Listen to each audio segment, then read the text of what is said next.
if you want to take macro photos on Motorola Edge 70 Pro, first of all, of course, we need to open the camera.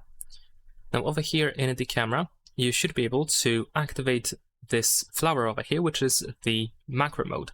And then you're going to try to take a picture with this dedicated macro mode. You can also use a little bit of zoom as well, so don't be afraid to do that. You should still be able to use the macro mode with the zoom, and then you can just take the photo. You might want to keep a little bit of distance, of course, between the subject and your camera, but you should be able to take a pretty decent photo.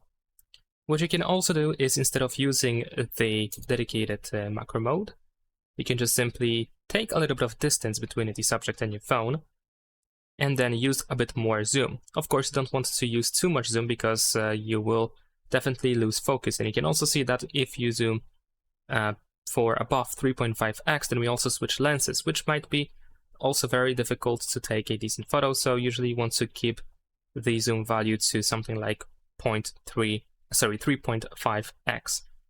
And then once you have the photo ready to be taken, of course, you can just take it, and there we go. That is pretty much it. Leave a like and subscribe.